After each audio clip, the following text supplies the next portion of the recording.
Welcome to our business news tonight. Lake Victoria remains the biggest fishing hub in the East African region. With the integration of the region, member countries continue to devise ways of conserving the biggest freshwater lake in Africa by introducing friendly methods of fishing. In this report, our reporter Amon Ngabo focuses on cage fishing that is earning Ugandans millions of shillings. It is believed that cage fishing is booming in Uganda, and many ask themselves, how do they do it? UBC TV is taking you on Lake Victoria to find out how does cage fishing go on along the lake.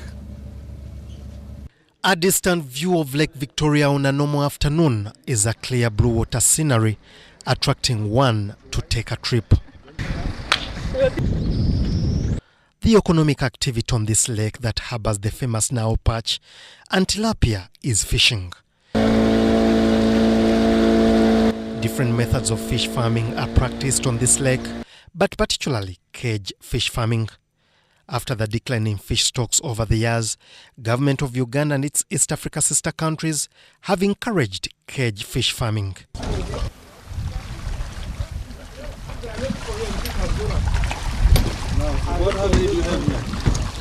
A visit by UBC TV together with the East African community delegation to Jinja, the area where cage fish farming is being practiced, revealed that this enterprise may very well be the next wave of hope for the Pearl of Africa. Cage fish farming involves putting fingerlings into a cage, protect them from predators, providing them with a controlled diet, then monitoring and harvesting the stock once it is ready for consumption. We weigh the fish and we first sample and know the average live body weight of each fish. Then it will give us how many kilos we can put in this. But those kilos have to translate to 17,000 in this cage. Yeah. So now what we do, we just weigh till when we reach the amount or the weight in kilograms which we put here, which will amount to 17,000, and that cage is stocked. But where we stock it from, we first leave it there for 3 days to rest. Then it is moved to a grid. This is called a grid. From there to there, it is called a grid, and it accumulates 5 cages. Now, this grid, you saw those blocks which you saw at the shoreline. Those blocks are we employ 8 anchors, those blocks, just down there. But you saw they had hooks. We tie hooks on the ropes, then a chain through all of them to hold them together, and then 2 ropes at the ends, and we bring them up and tie them to that set of drums at each end. Now at each end, we still tie 2 ropes running across, such that these cages are aligned in the middle. No, it's okay. Even 10 people can stand on it, and it cannot go down.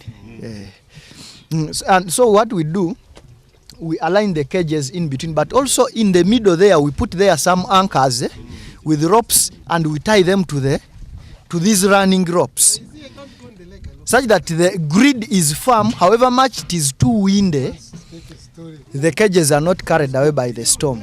In one particular cage, 17,000 fish is reared for a period of 6 months, then harvested. Growth of fish in a normal, natural and artificial ecosystems go a long way in boosting fish production.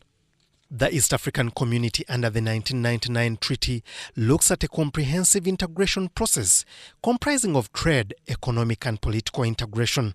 This comes by sharing Lake Victoria. All East Africa community partner states are taking on competitive and sustainable fisheries and aquaculture development as a means of contributing to food security, nutrition and wealth creation in the ESC. We still have space for producing more fish, for catching more fish in Lake Victoria. What we have just seen is really a great example. You see these people harvesting 10 tons every day. I mean, you imagine if we had more fishing farms like this one. 10 tons is huge. We know that already Fishing on Lake Victoria is already a $1 billion industry. And there is space for really growing this, not only on Lake Victoria, but on other lakes in East Africa. With other methods of fishing still being practiced on Lake Victoria waters, the Uganda government believes cage fishing can produce 12 times more tonnage per annum. Ngabo Amon, reporting for UBS TV on the waters of Lake Victoria. Thank you so much, Amon. That's what we call inspiring Uganda.